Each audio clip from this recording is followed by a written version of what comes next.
Sure, as they say in France. I want to welcome everyone to our meeting. We're very excited to have Deputy Mayor Ryan Kiem join us. But before we do all the introductions and everything, I'd like to introduce some of the board. I myself am Jane Marshall, and I'm the president of the organization of Oceanside Coastal Neighborhood Association. And let's see, going around the room, we have Lane Stewart over here, he's our treasurer. Say hi, Lane. We have Kevin Ham, he's our director. We have, let's see, Marianne's not here. Where's Kurt? Oh, Kurt Busk is also our VP. And we have some former board members here. We have Lisa Hamilton, who's a vice president for a long time. That's what I said. Former board member.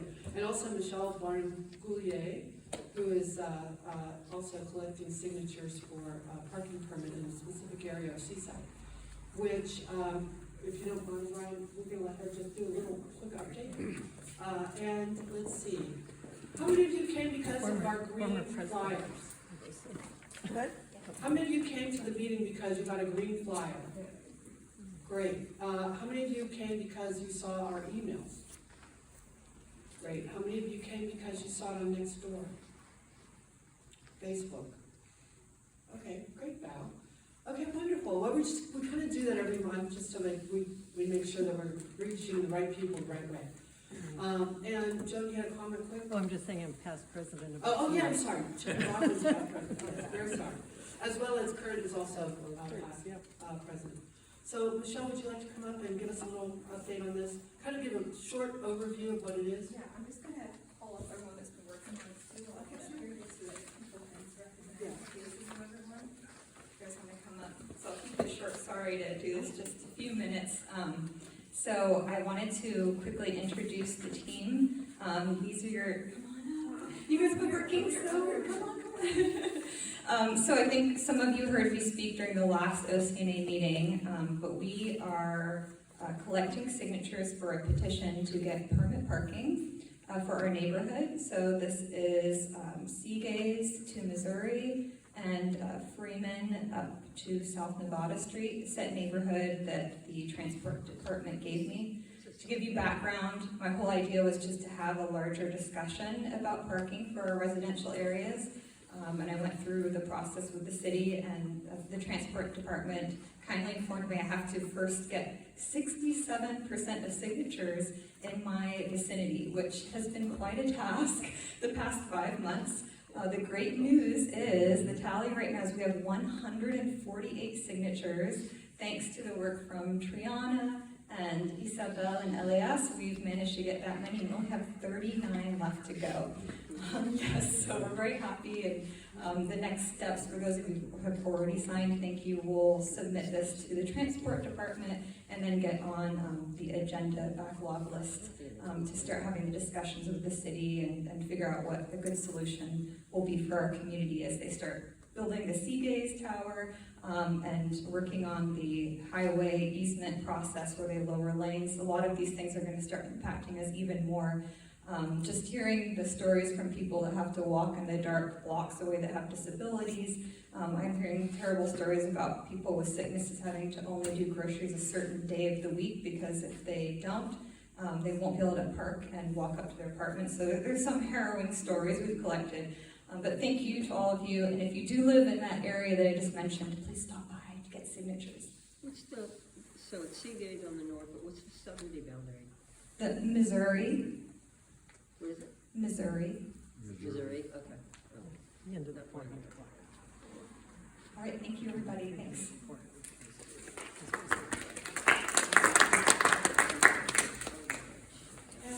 And just as an aside, for those of you who don't remember or haven't heard, there are also the parking permits are $15 a year for registered voters at that address. And then also, I'm not voters, your car registered at that address. And then also you get 25-day passes for guests and friends to park for 5 consecutive days. So that, it's very flexible, but it actually saves for the people that live here instead of some of this other construction stuff. It's a better way. So without further ado, I'd like to reintroduce our Deputy Mayor Ryan Kiem and thank him so much for coming and joining us. and turn it over to him. Thank you. Can you hear me? Better when I walk around a little bit. Just a tail onto the parking issue. That's something that I see getting worse significantly in the next few years. So what's happened in Sacramento is there's different laws they passed. One was called a density bonus law. And what it does is if a developer provides a certain amount of affordable units, then they get waivers from the development standards, and it's a disaster. So if you're within a certain distance to transit, so the Sprinter station, you only have to have half a parking spot per unit. So when they do these, the developer doesn't affect them, and it's for the city and residents to deal with when you get there. You put 40 units in, and you have 20 parking spots. We all know that the Sprinter's not a viable option, or the Coaster right now. Everyone's gonna have a car. So that's some of the, I think, very short-sighted policy that comes out of Sacramento is to spur this growth. They waive these standards, and it impacts all of us. And then we're here walking neighborhoods all day and night. Instead of spending time with their family just so we can park in front of our house. That's one thing I've learned. That's okay. Can you still hear me?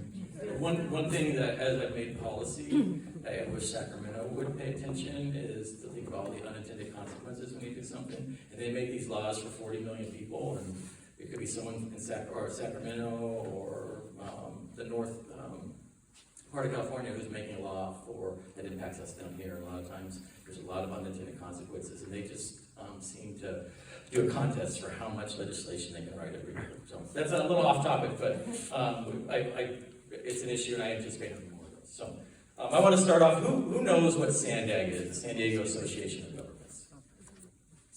Okay, so vast majority don't, and that's the challenge. SANDAG is one of the most powerful agencies in our county, and SANDAG is what they call a metropolitan planning organization, and those were created in the 60s with the Federal Aid Highway Act, and any metropolitan area more than 50,000 that want state and federal funding had to create an MPO, and what these MPOs did was plan for the whole region, mainly transportation. So with that, I'm going to explain more on that, but I just want to do an intro video from SANDAG.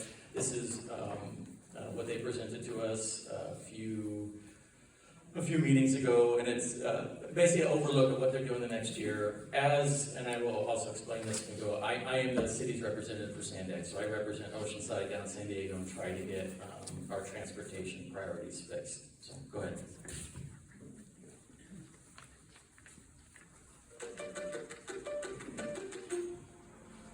At SANDAG, we're working hard to bring solutions to the San Diego region's biggest challenges, like transportation, social equity, housing, and climate change, all by using data and the latest technology. In 2023, we hit the ground running and made remarkable progress by collaborating with our partners, and it's all thanks to you. We continue to bring home hundreds of millions in grant funding for important projects like the Otay Mesa East Port of Entry, Low Sand Rail Corridor, and Safer Street. As we gear up for the next regional plan, we're already making investments in exciting projects all across the region, like the connectors on SR 78, SR 94, and SR 125. And we're also making improvements to the SR 67 and SR 52. We know there is major need to connect our most dense communities, from the Boulder to Sorrento Valley with the Blue Line, Purple Line, and an airport transit connection. We started construction of a Border to Bayshore bikeway to connect San Isidro to Imperial Beach, a project that came to life thanks to community input. SANDAG and Caltrans worked hand in hand to speed up your travels by adding carpool lanes on I-5 from Carlsbad to Oceanside. And we teamed up with our local cities to electrify short trips around Oceanside and Pacific Beach with GoSide and the Beach Fund.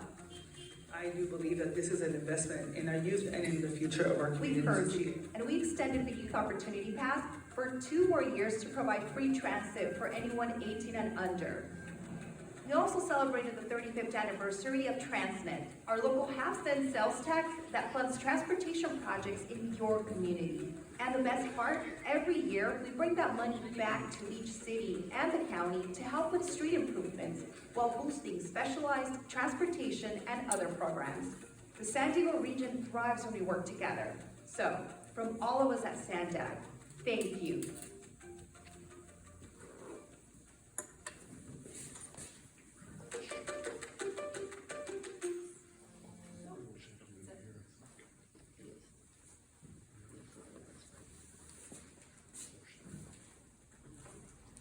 SANDAG's mission statement is pretty simple, and that's the goal of MPO, is to connect a region. Can you imagine if Carlsbad, Vista, Escondido, we all had to sit down in a meeting every once in a while and plan the 78 and try to connect all these different cities? And that's why it really does make sense. We need an MPO, is you can't have 19 different governments going about it in a haphazard way with regional transportation. You have regional problems. You have to get, not often does someone live, work, play, go to school in the same city where they live. So we have to work together, and that's what an MPO is. And that's the goal, is to work as a region and provide those transportation solutions. But the challenge is how do we make sure Oceanside's getting our fair share, and that's what we're going to get into. Okay, keep going. So San Diego region is huge. We're 3 million people, $240 billion economy, 17 tribal governments. We also have the border to deal with. And so SANDAG helps with a lot of those and manages relationships and projects with all of those. So SANDAG is controlled by board of directors of elected officials. So there's 19, there's 18 cities, and then the county. And we make decisions just like you put on a city council. And that's changed recently, and that's one of the challenges we have. In the past, SANDAG, to make decisions, you had to have a majority, so 10 out of 19 cities in the county had to approve a decision. And then once that passed, then you had a weighted vote. And the weighted vote had to pass, and the weight is on population. So it's similar to the Senate and the House of Representatives, where the Senate, you have 2 senators per state, and the House, you have different representatives per population. And so it balanced it out. It let smaller cities not get left behind, but it also gave bigger cities more influence, be able to make sure they got projects. In 2018, there was state legislation that was created that completely erased the tally vote, which is 10 out of 19, and let you just make decisions on a weighted vote. And that's very important for us in Oceanside. So anyone want to guess, out of 100, how much weight do you think San Diego City has?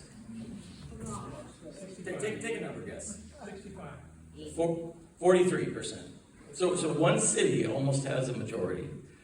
Chula Vista, the second biggest city, has 7. So there you have 50% right there. How much in common does Chula Vista and the city of San Diego have with our transportation? Zero. And that's why it's very frustrating. And the biggest job right now for North County representatives is to make sure we get projects that benefit us, especially from our tax dollars. And right now it's been abysmal what North County's gotten. And that's our biggest challenge, is to fix that. So you can have a city, Chula Vista and San Diego, in one smaller city, Lemon Grove, La Mesa, something like that, and that puts you over the threshold and can override any of our funding requests, our 2025 regional plan. Makes it very challenging to bring projects up here, and which is why we haven't had a lot of projects finished. So it's made up of different subregions, obviously. We're in North County Coastal. So we have a board of directors, we have different transportation committees, borders committee, different one that makes policy recommendations that then comes to the full board. So this is, did everyone pick up the paper of our projects in North County? I would recommend going on the SANDAG website and looking at those.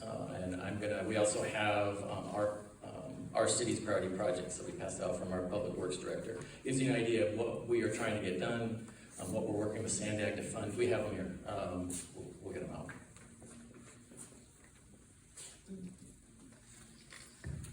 So those are all funded with a variety of different taxes, and those are federal share. So if you look, Transnet, which is our half-cent sales tax, pays 23% of these projects. We have federal grants for 34%, and then state money 26%, and then other local funds. And it funds a variety of different functions of SANDAG, whether it's administration fees, capital projects, consulting.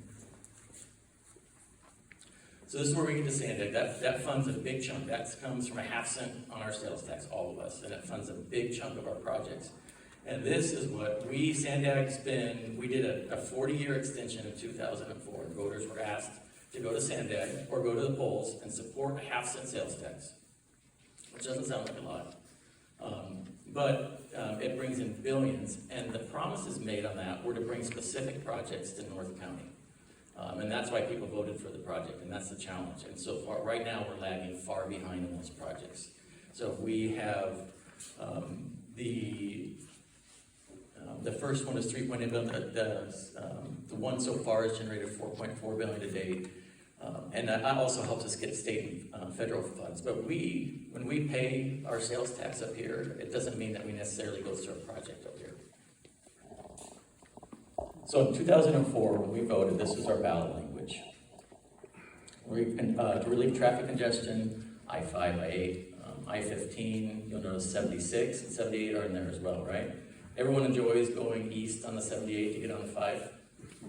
And it's, not only is it a pain, but it's also, it's also very dangerous too. I was a police officer when I saw a horrific accident there when someone came off the 78 at full speed in a truck and killed a young woman. So it's a priority. That was promised to be fixed. In 2004, that's what our tax dollars were supposed to go to. So additionally, we're supposed to have 2 HOV lanes from I-5 to I-15.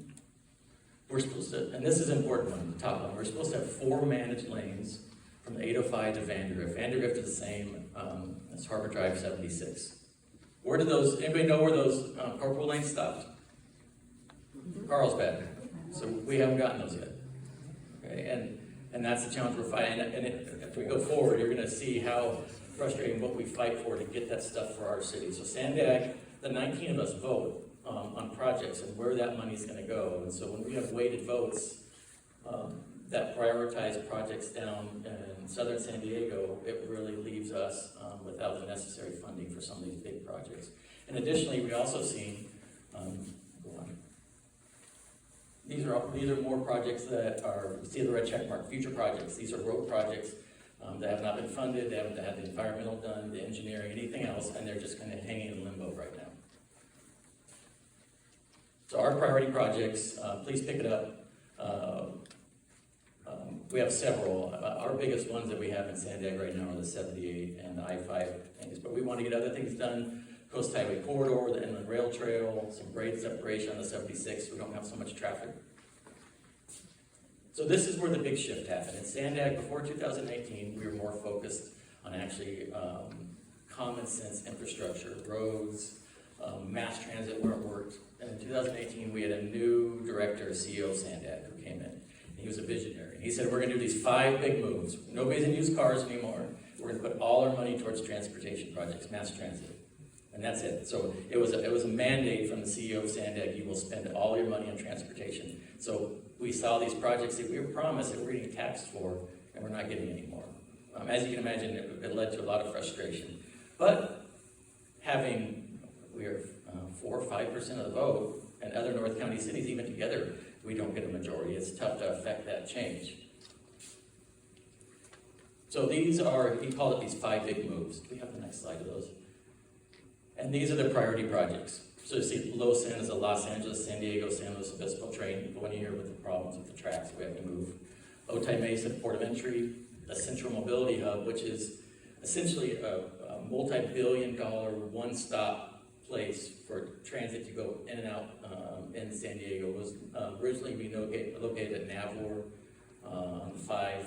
When you're going down towards the airport, it's on the west side of the 5. So that's fallen apart now. But we have these, this is where money and priorities shifted to. Instead of 78 HOV lanes and interchange, they went to these projects. So the purple and blue lines are commuter trolley rails and then smart corridors. So those things are all very expensive. This 5 big move plan, essentially, its point was to connect the region, get people off roads, relieve congestion, and push towards mass transit. For the whole county over 30 years, anyone want to take a guess at how much doing that for the entire county might cost? $500 billion. $170 billion, which has ballooned over $200 billion at this point. And how much have we spent on parking lots and widening roads? The entire widening of I-15 didn't work. Okay. It stopped twice a day. So we have the 5 big moves. Just made Temecula possible. So the 5 big moves, probably over $200 billion now. So you have to pay for that. So we find out one of the major sources of revenue that they could come up with is a road user charge. The road user charge is a locally assessed road user charge.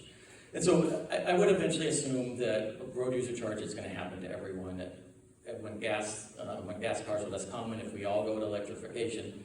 But this isn't replacing the gas tax or even replacing a state tax, which is coming. This was gonna be a 2-cent tax on top of a possible 4-cent state road user charge. So possible 6 cents road user charge on top of your gas tax. So if you're someone, say you're a plumber in Oceanside and you've got to go to 15 different houses a day, you're paying gas, you're paying double road user charge, and you're helping build a trolley in southern San Diego. And so that's a challenge for us, is how do we get our residents I'm tired already. representation? Widening never helps. Widening roads never solves the problem. Can we do questions at the end? So why do we keep doing it? Okay, well, I'll be happy to take questions in a minute. Obviously for North County, when we're getting, already challenges getting projects done with our Transnet sales tax, to have another tax our residents, and we don't see any completion date for our big projects, obviously send alarm bells off. And so I'm gonna show how important it is to stay focused on where the money's going. Okay, keep going. Go back one. So in 2023, we had some extra budget, money in the budget. So we did a budget amendment, a little over $600 million. And they went and met with each city and added money to each budget. And what were our biggest projects? Our biggest ones, we're continuing that HOV lanes through Oceanside and addressing our 78 and 5. So I spent lots of time talking with SANDAG staff and explaining how important these were. So if you look, the top one, it's hard to see. If the top line items are 78 I-5 Express Lanes Connector. So they added from 16 million to 66 million, so $50 million to that project, just to do environmentals. And you can see when the money is budgeted in fiscal year 29 and 30. So anybody that does a budget, a 5-year forecast, those 5-year money essentially doesn't exist. That can move around so much in between that. So we were not even started on environmentals until year 29 and 30. Go underneath that, and the Central Mobility Hub, this big hub that we don't even have a location for yet, they just moved. They had 42 million, moved another 32 million, and did that in the next 3 years in San Diego. So we're going to pay 74.9 million for Central Mobility Hub environmentals, and we still have these promised projects, the 78 and the 5, that haven't done anything since then.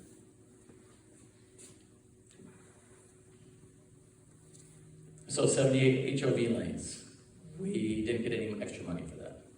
Promised in SANDAG. 78 and 5 is promised in SANDAG. The HOV lanes, so those, we've done environmental. Environmental is ready, it's ready for design. So we are getting 4 million in 25, 4 million in 26, and 2 million in 27. The HOV lanes in Oceanside are probably $100 million. With the Central Mobility Hub environmental money for a project that hasn't been approved by the board or voters, we could finish our HOV lanes almost. So that's a challenge. We've seen a mass transition of projects to southern San Diego while we're continuing to pay the taxes for them. That's the transportation challenges at SANDAG, is how do we make sure that we are getting the proper value for our tax dollars. We're making sure that we have transit that helps all of us. I think we could all agree on a half-cent sales tax if we knew we're going to have projects that make our life better. If we have usable mass transit, if we have things. We're not getting mass transit here. We're not getting street improvements here. So, but we're working on it. It's going to be a challenge in the next few years, especially with the way to vote to get those. But SANDAG, other than transportation, SANDAG does other things. One of the things I'm involved in very closely is the shoreline preservation. And that's, as a road, the beach goes from the border to the border of San Diego, Orange County. And it's all of our beaches. So hopefully we are working right now on the 3rd regional beach sand replenishment program. So we had the first one in 2001, and then the second one in 2011. And they built our beaches back very well. Unfortunately, ours only lasted a couple of years, and they get washed away. So the next regional beach sand project could probably be in the next 5 to 8 years, hopefully. And we're looking for a way to actually keep that on the beach. And we have that going forward. Next Wednesday at council is our, the Re-Beach project, where we had a jury select one of 3 different projects. And city council is going to vote on the final design and see if we can go ahead and get permitting and engineering done. Additionally, SANDAG were also involved in the Buena Vista Lagoon restoration, which will be important and actually add some extra sand to our beaches. So the Buena Vista Lagoon in the 40s was dammed by a community, St. Malo community. There was a weir put in, and so it stopped the fresh water or the salt water from flushing in and out. So internally it was a fresh water, which had cattails and mosquitoes that didn't flush to the ocean and caused different issues. And so there was a consensus finally come to where they're going to be restoration. They're going to open up. It's going to be a saltwater option, a saltwater lagoon. So it should address a lot of those, but it's a lot of money. So not only the environmental engineering is $4 to $8 million, but then it's in the 9 figures for the actual construction. So SANDAG, this is, now I'll go back to a couple things. SANDAG is very important to connect our regions. It's important that we actually get projects that help Oceanside. And it's going to be tough. North County, and this is not a partisan issue, North County, and it's not a mass transit or a car issue, it's us getting projects for the tax dollars we pay, which was so important for me. I led the charge to officially take out our local road user charge from the 2025 plan, so we can base modeling off that. I felt very strongly it's not fair for our residents to have a road user charge from the state coming, a second one from the county, on top of a gas tax to pay for projects that we might not see the results from. So in October of this year, or July or October meeting, we made the motion to officially take it out of the plan. We had 15 SANDAG members actually approved that, so only 4 opposed it. And it's going to add some challenges in addressing GHG reductions and other issues, but I felt it's very important that our residents actually fund projects in their city. Yeah. I think that is a good time for questions. I know I tried to boil down. I could talk about SANDAG. I've been on SANDAG board for a year. I could talk about it all day. I tried to fit it all into one compact package. Yes, ma'am. Yes. Okay. Where do we got a new supervisor or director or whatever for SANDAG? He just resigned. I forgot to mention that. So we're searching for a new one this year. And that's going to be a very important decision. Where do they come from?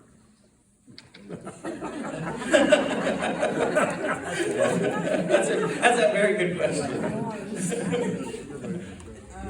Who's selected? They're not appointed by the governor, are they? No, they're appointed by us. The SANDAG board hires them. Well, and some guy comes in and decides, we're not doing any of this, we're gonna do this? Yes, it was very frustrating, and he would go and make statements to the media saying, we're not spending any more money on roads, we're not doing this, we're not doing that. But the challenge then is with the weighted vote system, the cities that were disadvantaged didn't have the ability to address it. So we actually, Mr. Akrada, Hassan Akrada, he resigned in December this year, and we're on a nationwide search for the new director. But that's going to be the challenge, is how do we figure out a director who's pragmatic and can actually get some stuff done for the entire county. But again, it's also, we are managing it with the weighted vote, so we are going to have much less say than other cities. Is there any way to repeal the assembly bill that Lorena Gonzalez put forward that gave SANDAG and the cities the weighted vote?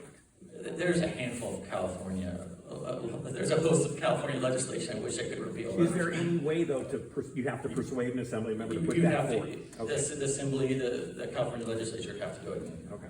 But I don't see that's that what happening. tied your hands. Absolutely, Val.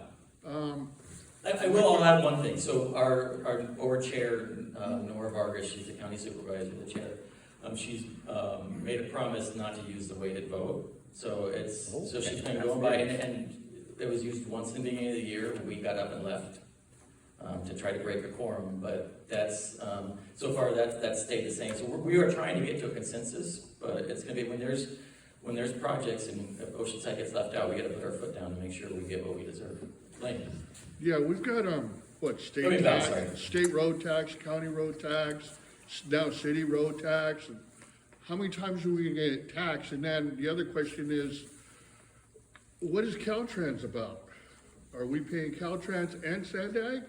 No, so SANDAG, we don't pay SANDAG. I mean, the San Diego, the Transnet tax is managed by SANDAG. But SANDAG is the planner. So they work with Caltrans, they work with the cities, and they get the projects managed. So money will go to SANDAG, the plan itself, Caltrans will construct it. It's fairly complex, but they plan for the whole region. Yeah. I'm with you. We get taxed, And then we got Measure X, and we got Measure X. and that's not helping around here. So here's one. So we have Measure X. Is everyone familiar with our sales tax measure? Measure X is a half-cent sales tax. So we have a half-cent sales tax that was passed in 2018, and it was for public safety and infrastructure. We have a Measure X oversight committee. So we are, and it's something that's very important to me, we promised the voters how it was going to be used, and we make sure we keep that promise, because we're not going to go back and ask for another one unless we did exactly what we said we'd do, what we promised to do in the first one. And that's the difference between Transnet. Transnet, you saw the projects that we were promised in 2004 when you went and checked your ballot, because I want the 78 interchange fixed, I want 78 HOV lanes, I want these things. 20 years later, and all the priorities have been shifted, and you haven't had a say in it. Yeah. So now there's another Transnet tax coming up in this election. So if you have faith that that's going to be used for your priorities, go ahead. I have serious doubts. Kevin. So I was going to say that I do agree. I've seen it. I've used to work in government, and North County cities are net donors, just like California is a net donor to the federal government. And so we don't get enough money back to take care of the issues we have locally. And in 2004, I worked with the elected officials at SANDAG selling the proposition, and they made a promise to the population that these projects would take place. And so one of them that I heard again and again and again was the 7815 connector. And so it's a shame that that hasn't been connected, because damage occurs, challenges occur, and the pollution occurs because people get stuck there. Absolutely. And so that's the term. So when you see, can you go back a few slides? So I'm going to go over the Central Mobility Hub for a second. So the Central Mobility Hub was a grand vision to have this grand central station with huge windows overlooking the airport, and the whole goal was to have a one stop and get anywhere in the county. So you get on a train, bus, anything, it would take you right to the Grand Central Station. You can get out and go to Alpine. You can get on a people mover and go to the airport. So that was pitched and approved by the board to look at in 2018 or 19. They allocated 42 million. Yeah, right there. They allocated $42 million then. And that was, back then, if you could get on a coaster that went every 5 to 10 minutes, got you to the Grand Central Station, and then every 2 to 3 minutes a people mover came, most people could use that, right? It would be pragmatic. And so that's, however, in 2022, the NAVWAR site, the most likely best position, which is controlled by Navy, Naval Warfare, was ixnayed. So they didn't want to do it. They wanted to do a different development. So we lost that. And then SANDAG said, okay, we got to have a Central Mobility Hub somewhere, so we'll go to downtown San Diego. That's gone. So now they have to have the project for certain reasons. They really want this people mover project. There's no more Central Mobility. So this people mover is the airport connection, upwards of $2 billion. Oh my God. And now it's slated to be connected to Santa Fe Depot. So Santa Fe Depot, the CEO of SANDAG a few years ago said Santa Fe Depot is never going to be a viable option for North County. To be viable, you'd have to have the coaster run every 5 to 10 minutes, and Santa Fe Depot can never handle that type of volume.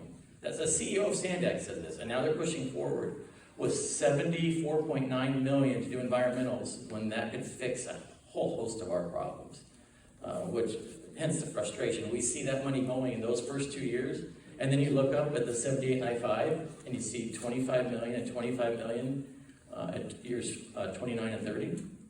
So 29 and 30 is essentially a placeholder. When we budget for the city and we're looking at how much we're going to spend on police, fire, parks, and rec, 5 years out, that changes every year. So it's disconcerting. Yes, ma'am. You. Me? Yes, ma'am. Okay, so I know you're the messenger. So I lived in Carlsbad for 22 years. In 1997, they promised a freeway wall and a SUV, a carpool lane. They just started the wall, like, last year down in Encinitas or further down. Carlsbad still doesn't have it. So if we paid a percent tax and we're not seeing it, I was told SANDAG wants to charge a 5-cent mileage tax and put GPSs on all our cars to make sure that they're getting their money. And my sons, well, you have OPDs that live up in Marietta.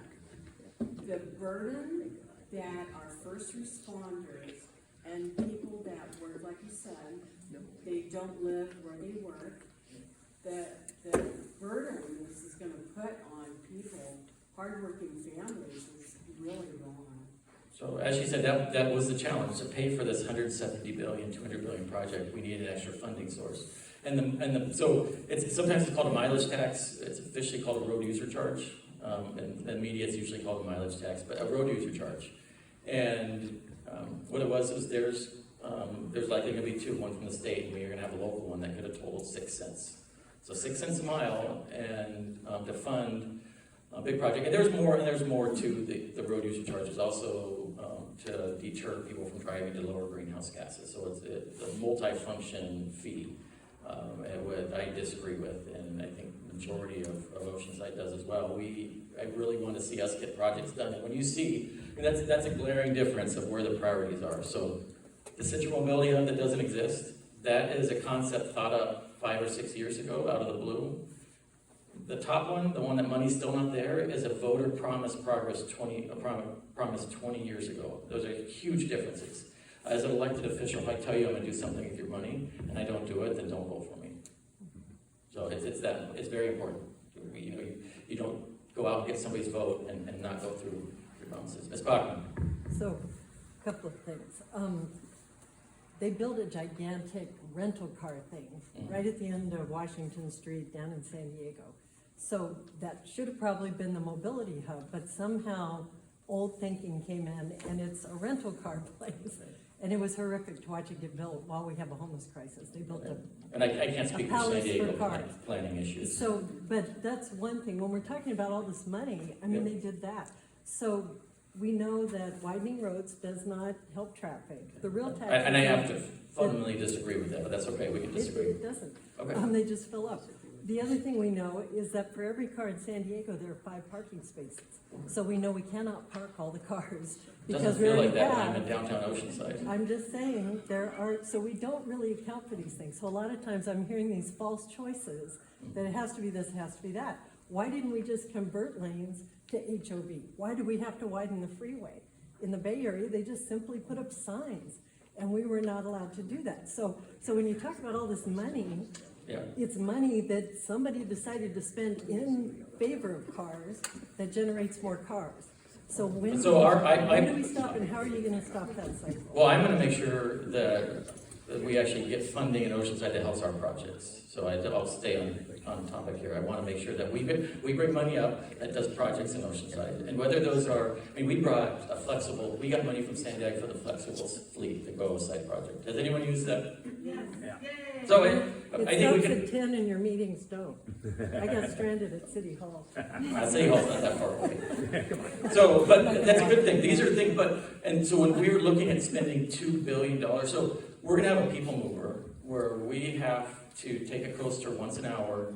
It's not a functional, according to SANDAG, it's not a functional option at Santa Fe. Yeah, we're gonna move forward with $75 million in environmental. We could fund flexible fleets for every city. And that's really what it comes down to on SANDAG is how do we get the best bang for our buck and make sure that we're actually being responsible stewards of the public's money.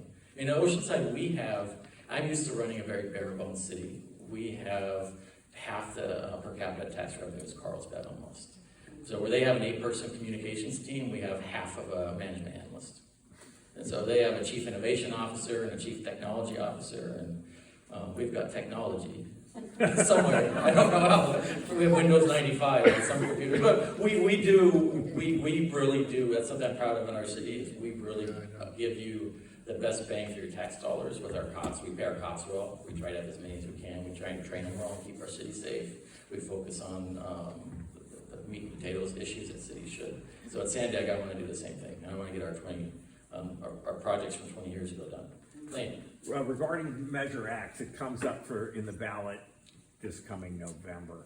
Is there any way that city can put together not a slideshow, but the highlights so that the residents of Oceanside can see what they're paying for? Because I've seen results of Measure X, and when we're voting for tax things, especially when money's tight, it's easy to say no, but if the city can at least put together some kind of a package through a PR firm, because I know you can't toot your own horn for taxes, that you can show us all the benefits that have come about because of Measure X, because I think it should pass again. Yeah, the city can't lobby for that, but we can definitely tell the residents what we use it for. Exactly. We have ambulances in service because of it. We have community service officers. So we have at the police department, we used to have officers. I mean, it's tough right now. We're short. It is across the whole country. Well, you'd have a normal sworn police officer out taking 10 car break-ins with no suspect info. That's just paperwork. He'd be out of service for 5-6 hours. Now we have a community service officer who does that and keeps the costs available for real crime. So we're being very dynamic and trying to figure out how we can get the most bang for our buck in our city and use the Measure X for it. But he's got, I'm sorry, go ahead. No. Yeah, I just have a question because it seems like it's a vicious cycle, right? Being on your inside and seeing these budget numbers getting pushed out, it is kind of disheartening. Are there best practices out there? Do you have someone in another county that has been through this, other states? You guys, we've been able to reach out to friends sort of thing in politics. You know, I'm sure other cities have been through the same thing and have the same bureaucracy, and I'm hoping that in some of our states, there's been some success that we can learn. So that's a good point. We are to the point now it's only politics. So so when I first started SANDAG this year, I heard this from some of my colleagues on the board, is south of I-8 has been neglected for decades. And so now there's this big focus to reinvest down there. And so these are decisions made by other elected officials. So it's my job as a politician to go and advocate and be creative and try to tell them why we need projects and get that done with a very small minority vote. But that's it. We were working together, so we work very closely with Escondido, San Marcos, Vista, Carlsbad right now, so we can be a team saying this is North County, this isn't Republican, this isn't Democrat, Del Mar. We work together with all these cities that we have this similar. We need transportation infrastructure in North County.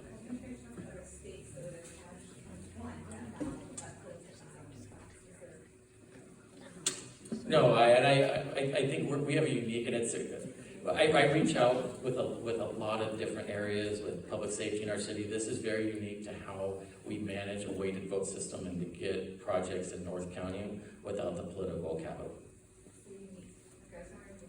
Yeah, so we are also, the SANDAG, there's a lot of MPOs in the country. We're the only one that actually has the funding and the design build. So we are unique that way. A lot of them, so there's a Southern California Association of Governments, which is LA, which is huge, but they're just planning. They need funding from other agencies. So SANDAG actually has the funding. They get state and federal transnet tax.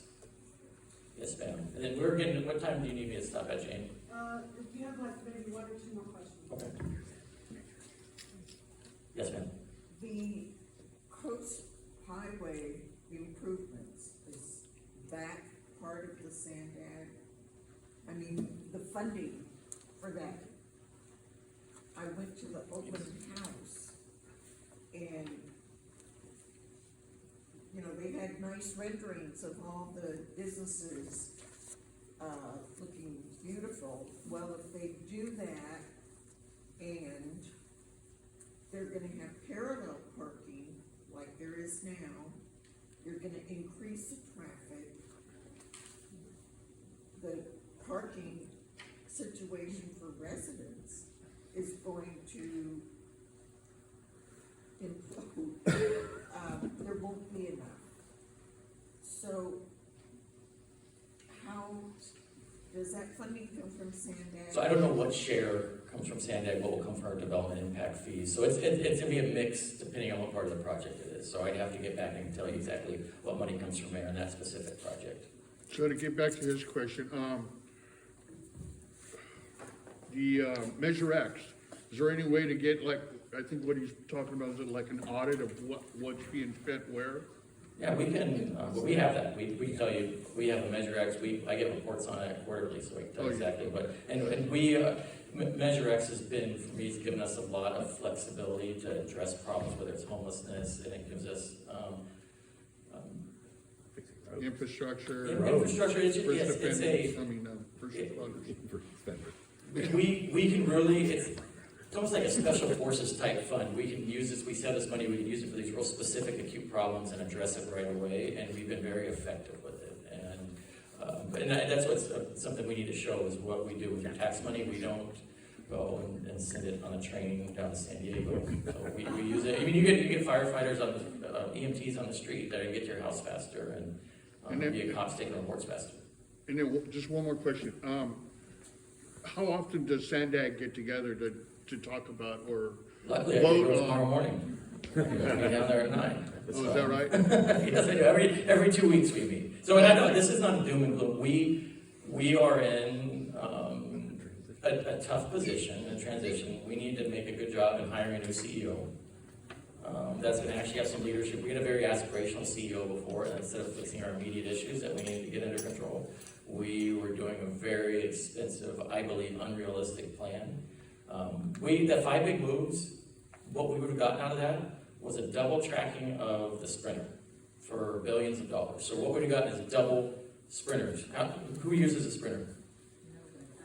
Okay. So that's the challenge. So if we're going to spend $8 billion on the Sprinter, we really need to be better at our ROI and what we're going to do on that, right? Yeah. And so that's a challenge for me to see some faces in the back. It's a challenge. We got to make sure we're getting. One more question. Real small one. It looks like they're already working on the interchange at 5 and 78. It looks like they're scraping the side. It's like they're working on it. That's just widening. They're not. That's not the interchange. We are very far away from that. What are they doing over there? Maybe some maintenance. Caltrans doing maintenance. I don't know. Okay, one more question. Carolyn. Ryan, I have one question, so, if it's about the, Coast Highway Corridor Plan. So I may have to refer that, but go ahead. yeah, so it's on the Coastal Commission agenda for next week, and. The one in Oceanside? Yeah, so the one that I'm seeing is the, city is saying that they want to change our plan and go to an incentive plan to encourage developers to build in the downtown corridor, which is Coast Highway. Yeah. And so their plan is to let them have their setbacks, let them have their height density, let them have their bonus, not bonus density, because that's not even in the picture, but height and less setbacks and more density. But how is that gonna work with SB 9 and SB 10, where Sacramento's already dictated that they can get that? Is that gonna be on top of the new incentive plan? Or how is that gonna work? So that means that they could build at 12 stories on Coast Highway? It's confusing to me. It is, well, join the club. So, and I think a lot of the legislation's come out so new. So what Carolyn was talking about is different legislation from the state that ties the city's hands and where we can enforce density, which is a big frustration of mine. But I'll get back. I don't believe it's on top, and I don't know. 9 and 10 are a little different. The incentive nodes might, and there are nodes a couple places up and down Coast Highway, and it stops down at Morse or even on the dip. But is it Morse? Okay. But I'll double check and see how those two work with each other. I can't imagine them being one on top of the one other. on top of the other. There's only so much density you I'm can not sure how have. it's gonna work, so. So one thing I want to do one plug for the actually Elise, you want to talk about the Free Beach? So Elise Weatherall is my aide. She is fantastic. She keeps the ship running. She's been the main force helping with our beach stand project. So, and it is, for me, I out of the frustrating things I deal with, SANDAG and others, the beach project has been a passion of mine for the last 4 years, trying to get this done. I mean, right now, south of Tyson Street, we don't have any dry sand almost at any tide. And so we've done a really intense effort to look all around the world for designers to figure out a solution to responsibly keep sand on our beaches without impacting other cities. And it's coming to, we have a design coming to City Council next Wednesday. Did anybody have an opportunity to go to one of the 3 workshops, one of the Rebeach workshops? Great. I was able to go to all 3, and each time I went, I was pleasantly surprised with how well the 3 different engineering firms revamped their design based off what the community input was. So after each workshop, there was an opportunity for the community to provide their feedback, their input. Of course, we're not all engineers like them, but they took everything with a grain of salt. And then they came back several months later from the Netherlands or from Australia or from across the US, and they listened to us and they brought it. At the 3rd workshop, they really tried to give us what we were asking for. And I will be honest, I was pleasantly surprised with all 3 of them. I thought, wow, we could plug a little bit of Australia's idea here, a little bit of the Netherlands idea here, and a little bit of Scape's idea. I'm not going to go into too much detail what their ideas were, but we're speaking about artificial reefs. We're speaking about building out our headlands a little bit more to slow sand down, not to trap sand, but to slow it down. To bring sand not directly onto the shore, but to bring it near shore because it's more cost effective. And it also helps all of our southerly and northerly neighbors. So there are solutions out there that the rest of the world has figured out, and they're excited to show us in Oceanside. And if you'd like to learn more, you can go on our city's website right now. As of 3 hours ago, we just put the staff report out as what Deputy Mayor Kiem will see, and the rest of the council members will be voting on next Wednesday, what the final design looks like, what the preferred design came to be. And that I invite you guys to come out, and please reach out to my office and his office if you have questions prior to then, and I will be happy to dive into it with you because I can geek out about it all day, but I don't want to keep us here all night. I have a little guy to get home to, so. Thank you very much again. It's next Wednesday at 5:30 at Council Chambers. Thank you. Hope to see you. I want to thank both Deputy Mayor Kiem and also Elise for coming and sharing really great information. And just a little bit on what you're saying, I didn't see what you're saying about the incentive district, but the last that I heard that was going through the Coastal Commission was to decrease the density allotment. And I just talked to Sergio, the city planner. And so, yeah, I'm curious to what you have to say. I'll follow up with you. The other thing I want to say is, don't forget, if you live in the area that is looking to have neighbors that are in between Seagays in Missouri, Freeman and Nevada, please see Michelle. We're only needing a couple more signatures, so that would be great. And next month, we're having another meeting with another city official. We're waiting for their confirmation. So I invite you back because this is important information that affects each of us. It's on a Tuesday. It's going to be on Tuesday, but we'll send out the flyers and the information to you. So thank you all for coming and have a really great evening.